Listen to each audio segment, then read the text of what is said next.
Should you buy a Ford Territory diesel? Perhaps you've seen one at a good price and you're thinking, oh, that'd be a nice wagon. These are beautiful cars to drive. Lots of room, fantastic family highway cruiser. But should you buy one? So focusing on the diesel, I won't be covering the petrol Territory. The 4-litre Barra motor, absolute legend of a motor. No question on its reliability.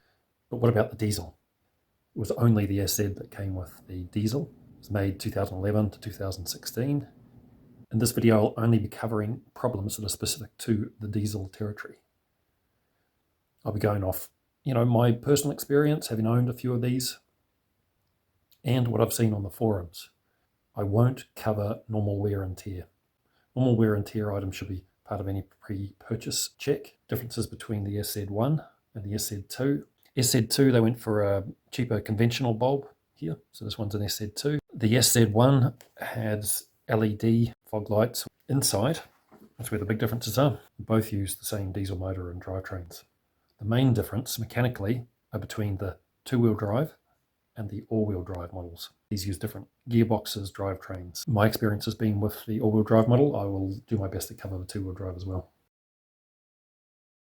So your first check, if you're looking at an all-wheel drive Territory, are the tyres. Does it have 4 good matching tyres? If not, budget on replacing all 4. If you're getting harsh shifting or surging in all-wheel drive models, doesn't mean your transmission's worn out. Doesn't mean you need to go out and spend $8,000 on a brand new transmission. Mismatched tyres will cause harsh shifting in all-wheel drive models. It can also cause surging when you're driving along the highway with cruise control on. Now check my video on this. I go through and explain this in more detail. Basically, if the front tyres are smaller than the rear, the transfer case will be binding up, and that bound up torque will be released when it changes gear. Thump. There are diameter differences in tyres with the same size rating. The oversensitivity of the Ford tyre size could be the fluid. Now you can put new synthetic fluid in there and still have this problem. I know some people have fixed this problem by adding an additive, Penrite limb slip. It just doesn't make sense to me that slightly more worn tyres should cause problems. I'll remove that engine cover.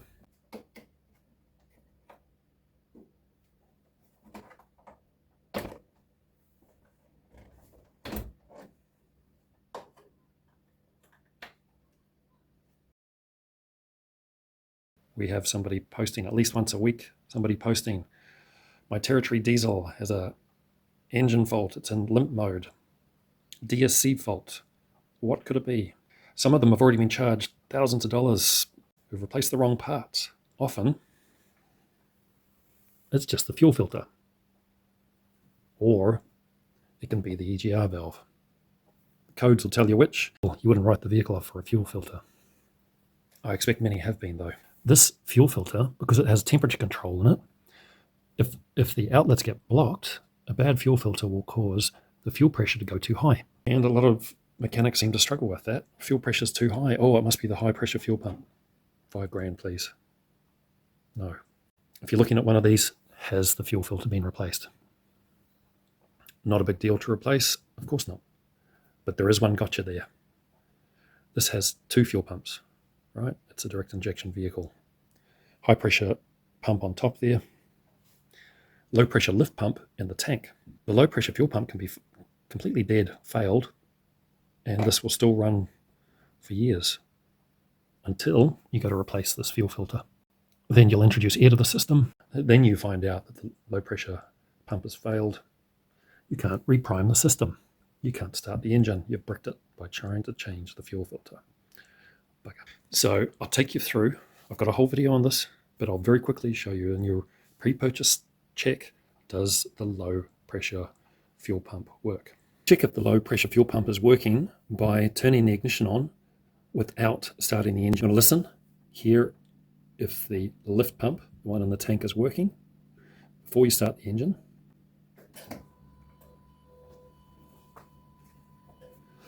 Do you hear that?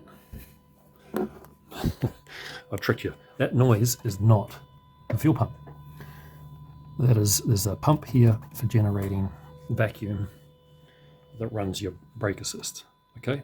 Forget about that noise. That's not your fuel pump. No, the fuel pump.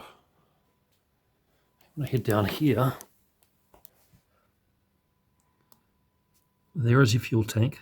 It's quite long, like a big long coffin with a big steel tray under it. It's plastic. And the pump's at the back. This is where you're going to listen for your fuel pump.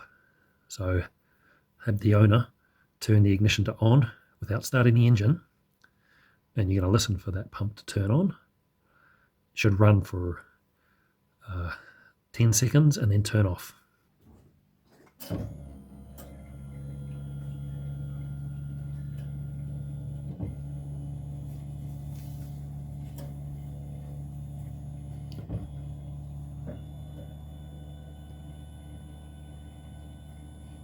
Still running.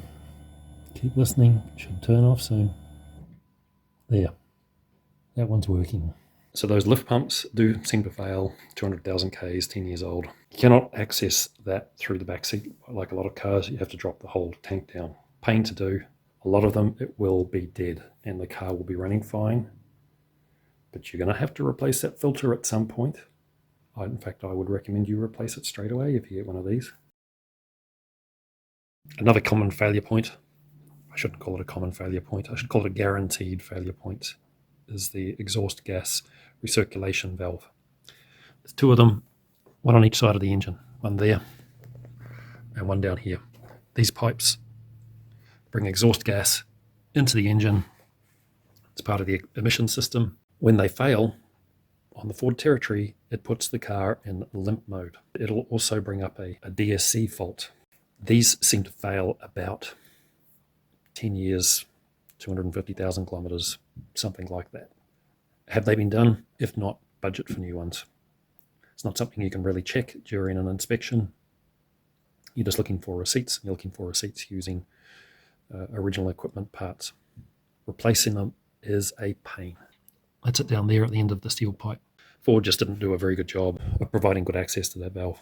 You'll see a lot of talk about carbon choking these up, them getting clogged and blocked. Well, that's one possibility. I suspect that's what happens if you use these as round town shopping carts doing short trips. So cold starts, they fail to burn off the contaminants and the engine oil, the blow-by from the turbo, EGR valve and your catalytic converter will get clogged. This is a big diesel engine meant for hot running conditions, not for short trips. If you need something for round town, don't buy a diesel. Don't buy a diesel Territory, don't buy a diesel anything. Don't buy a turbo direct injected petrol either. All of those cars are going to have problems if they're only doing short trips. Go and buy a Toyota hybrid instead. That's what they're designed for.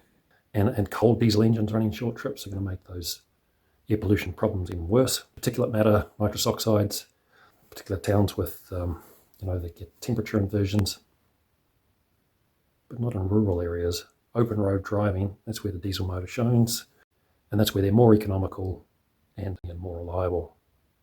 From what I can tell, they do simply wear out.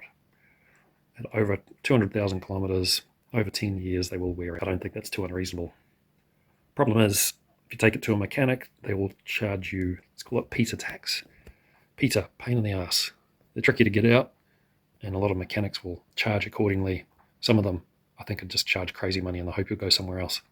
You do want an original equipment one. I'd say it'd be a mistake to go on to AliExpress and buy a couple of these for $150. You can. I also think it'd be a mistake to walk into a Ford dealer and pay what they're asking for these. They must be having financial trouble. It's just obscene. Go into a Land Rover dealer, you get the same part for cheaper. You do want the original equipment was by Valio, and I've left some links in the video to where you can get the original equipment parts. For a pre-purchase inspection, main thing you're looking for is, have they already been done? If you get an error message when you first start the engine with low oil pressure, and then it goes away after a few seconds, that can simply be the oil filter is installed incorrectly. When you're changing the oil, you undo this big nuts till air can get in there, leave it for a few minutes to the oil to drain down, remove this. The oil filter has a small nib at the bottom that has to push down into a hole. If you don't put the oil filter in a nib presses down into its hole. Well, it's not the end of the world, but it won't retain fluid in here. It'll leak down each time, right? And it has to refill this. And that delay will trigger the low oil pressure warning light for a few seconds. So as you'd expect, the repair is fairly easy. Just replace that oil filter and make sure it's installed correctly. Next, we'll talk about the engine itself. Generally a solid, reliable motor. It's a diesel 2.7 litre V6. It's not alloy. It's not cast iron. It's what they call a sintered iron. 140 kilowatts, 440 newton meters. It is a 24-valve V6, turbo direct injected, 17:1 compression. Does not have variable cam timing. One of the reasons I like this motor, it uses a cam belt. If that oil's gone bad, it's not affecting the cam belt. A lot of modern direct injected turbos, you have problems with cam chains failing. There's plenty of room in here for replacing the cam belts. I cover that in a separate video. Cam belts, tensioner, idler. 165,000 kilometers or 10 years. Cam belts replaced at 10 years, so even 2016 models are coming up for replacement. Check if that's been done. Another service item specific to this engine is there's a big belt that drives the high pressure fuel pump. High pressure fuel pump up here that is mechanically driven off the cam from a belt on the back of the engine here. It's a pain to get to, but it's not that difficult to replace. Again, that's due at 10 years. Has that been done? If not, budget it. If it fails, it's not going to kill the motor. It just means you're stranded wherever it fails. Unlike the cam belt, if that goes, motor's dead. Check that it's been done. Transmissions. Two-wheel drive. That was a ZF transmission, 6-speed. ZF is a very common rear-wheel drive transmission, easy to get parts for. So only the diesel all-wheel drive used the Ford 6R80 transmission with the Borg-Warner transfer case. It's used on the biggest selling cars in the USA, the Ford F-150, the Ford Mustang. So it's easy to get parts for, and it's a Ford adaptation of the ZF, so it uses a lot of the ZF parts anyway. Both transmissions are solid. All-wheel drive model is more complex. You're adding a transfer case, a front diff, front drive shafts. Uses more fuel, it weighs more. But the two-wheel drive model is quite rare, so chances are you'll be looking at a all-wheel drive. I would say unless you're driving on snow or gravel, the main reason for going for the all-wheel drive model would be the towing. Benefits of the system, it's a high tow capacity. Tow rating 1,600 kilograms standard. But if you have the diesel all-wheel drive with the tow package, 2,700 kilograms. Good tow rig. Both two-wheel drive and all-wheel drive transmission vehicles can have internal seal failures or fluid contamination problems from not changing oil. You could get bad shifting. This is potentially repairable without buying a brand new transmission. There's a common misconception out there that Ford claims these are lifetime fluids. From the owner's service manual, this should be in the glove box. Automatic transmission fluid. Replace at 150,000 kilometers. It is not claiming lifetime fluid. Differential oil, 150,000 kilometers. Transfer case fluid, 150,000 kilometers. Coolant, diesel motor, 150,000 kilometers. You see the common theme here? They should have all had this major service. Ask the owner, have they ever changed the transmission fluid? Otherwise, budget on doing that. Arguably, one problem with the 6R80 transmission on the all-wheel drive is the speed sensor in the transmission. If that goes, the transmission might decide, oh, I'm only doing 30 kilometers an hour, changes down to second gear. Problem is, you're actually doing 110 on the highway. Drivetrain locks up. Arguably, those sensors failed because people don't change the transmission fluid. Anyway, if it does go, it is an expensive repair. And I'll leave a link to to a video from Ford Nakaloco explaining that problem. Cooling system is generally reliable. Fail point is this plastic piece here. Some people call it a thermostat housing. There's no thermostat there. Coolant coming out of a block and heading for the radiator. It can split. It sort of splits down the middle and where the two halves are molded together. So when you're checking a vehicle out, look down here for either coolant spilling out or signs of coolant residue, a whole lot of red crusty stuff around there, or green crusty, depending on what colour antifreeze has been used. And a lot of people simply replace that housing if and when they do the coolant. Fuel leaks. That shouldn't be a big problem, right? When you lift the bonnet, do you smell diesel? You shouldn't be smelling a strong smell of diesel under the bonnet. If you do, you may have leaks. It shouldn't be that big a problem to fix these. Some people get stung with huge repair bills. These little plastic pipes can fail, causing a small leak.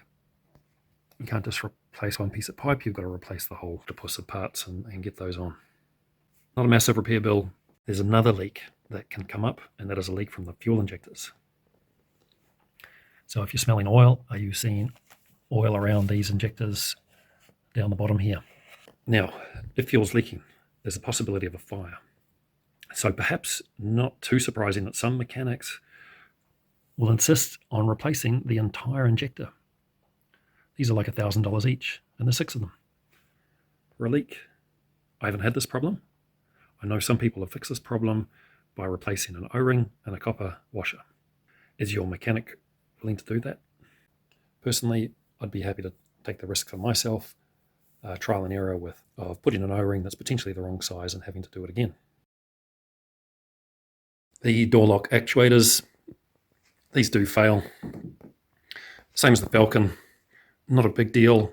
If you're willing to do it yourself, you can actually just buy the small plastic parts that break within the actuator. If you're taking it to a mechanic who wants to use genuine Ford parts, and what will happen if those fail, it won't just be a case of the door doesn't lock, but it'll actually unlock all the other doors after a few seconds. So one of the checks to do when you're buying one of these, lock the car, walk around, check all of the doors are actually locked. Check your windows go up and down. The rubber on these handles eventually starts to break down and gets all sticky and comes off in chunks. Check your door handles, all territories. Only the driver's one will go first. You cannot buy this handle separate. It comes inserted into the whole door card. I will leave a link in the description to the Territory Off-Road channel. The other option is to use some of this tape, pop the silver bit off and wrap them.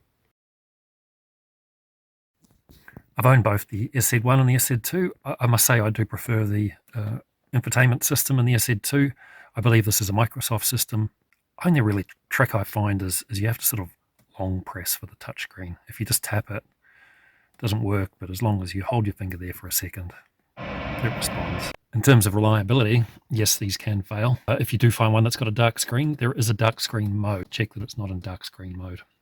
The other good thing, physical buttons replicate most of what's in here. You can turn your stereo, control your stereo there, and with your steering wheel and your climate control here. Cruise control standard, all have reversing cameras and parking sensors as standard. And that all seems reasonably trouble-free. To the back seat, most are 7-seaters, so there is a third row that pops up.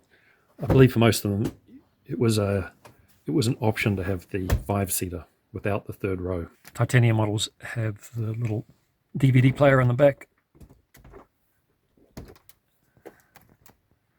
Folds down. Now this is one where the SZ1 had, in my opinion, the better Alpine. The SZ2 seemed to get this cheaper, lower resolution unit. Problem on the Ford Territories and the Ford Falcons, I believe, is a no crank situation. So you put your key in, turn, nothing happens. And the problem can be the lock barrel itself. I haven't had this problem. Please leave a comment below if you can fill people in here. I understand some of the dealers want to replace not just the barrel, but the entire steering column. Again, going off the forums and comments, there are cheaper fixes. I've heard of people putting an actual start button on the dashboard because everything's still working, right? It's just the car doesn't know it's meant to start. And others talking about repairing the lock barrel itself. I do like the steering wheel on these. The SZ Territories, one thing that's different to previous models, the SYs, SX, the SZ uses electric power steering. Earlier models used hydraulic power steering. There's no fluid to leak. It's just an electric motor built into the rack. I understand they adapted the power steering rack from the American Ford Mustang, and so far they've proved pretty reliable. I haven't heard of anyone had one fail. If they did, oh jeepers, that would be an expensive rack. And given these generally don't fail, there probably will be a lot of good second-hand ones. Leaks. Check. Yes, there are leaks. Firstly, how do you open this boot? The handle is here, but the button is here. Press the button, and it gives you time to grab the handle. First place you should look. See, this is a separate panel here. Bonus points if this cover's still in place. This just pops up. Have a look in here. Almost guaranteed you will find a puddle of water, and this will be all rusty and crusty.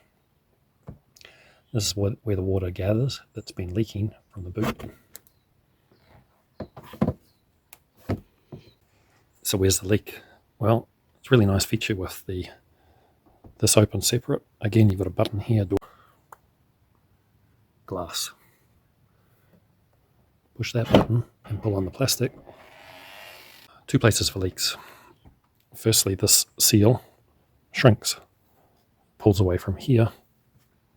So have a look, you'll probably find a gap between the panel and the seal here and here. Water gets in, runs down, and ends up down here.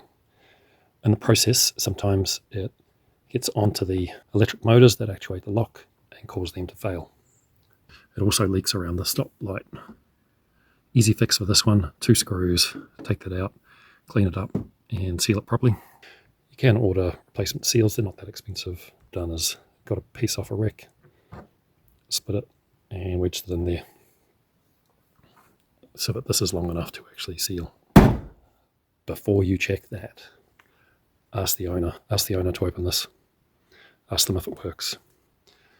Because the other oh shit problem with territories are these hinges fail. If these hinges have failed, you try and open this whole window falls off. Awkward moment. Some people say just never open this. What I've done is put some CRC in there to lubricate it and then get some lanolin spray. These hinges, you couldn't even buy them at one stage. I think they are making them again. Make sure they stay lubricated. Otherwise, just pretend this doesn't exist and live with the leaks, because you need to open this to fix the leaks. You also need to open this to repair it if your back lock fails. So the seals around the door can also fail. Double seal, there's one up here, there's another one there. I haven't had leaks myself. Check the carpet down here. Is this carpet wet? It'll get into your electrics, cause all sorts of problems. The rear suspension. So this is based on the Falcon platform, independent rear suspension. And like the Falcon, the bushes on the rear diff housing and trailing arms pretty much guaranteed to have failed on a 10-year-old car. So you're looking to see if that's already been done. The easiest way to do them is to drop the whole rear end out of the car. So when you're checking the car out, of course you can ask the owner for receipts if it's been done. They may not know. You can eyeball it. See this one, they're purple. So they've been replaced with Super Pro bushes, which are distinctly purple. That's kind of a standard now. There's the muffler. And there's one of the bushes there. So again, I can see that's purple. It's been replaced. The original ones would be black rubber. They could have replaced it with black rubber ones. If you look close, you should be able to tell if they've failed. But again, without receipts, I'd assume they're buggered. Another fail point on all territories and Falcons is on the drive shaft. There's a bush on the drive shaft support. And there it is. The rubber looks all right on this one. You can give it a shake and check that it's not flopping around in there. The older territories had a lot of problems with ball joints on the front. The SY2 and the SZ2, they had the revised front end to address that problem. So they have a different ball joint layout. Hey, they can wear out, but like a normal car. So to sum up, would I buy one? Yes, absolutely. I do my own repairs. You can get a really good deal on these. And it is, in its own right, without problems. It's a fantastic family wagon for open road trips. I find it easier to work on than most cars. Some of the jobs are a pain. Should you buy one though? If you don't do your own repairs, then definitely look for one that's already had those big ticket items replaced. Cam belt, EGRs, diff bushes, the fuel tank lift pump. Those are the items I'd be looking to tick off as having been done, and that it's got 4 good tyres. I'd say consider the use and the service over mileage. Personally, I would pick a high mileage diesel territory from a farmer who's owned it since new over a low mileage car from a townie. Now, parts generally are now 2 or 3 times more expensive than they were a few years ago, and that's if you can get them, right? In New Zealand, Ford says anything over 7 years old is obsolete.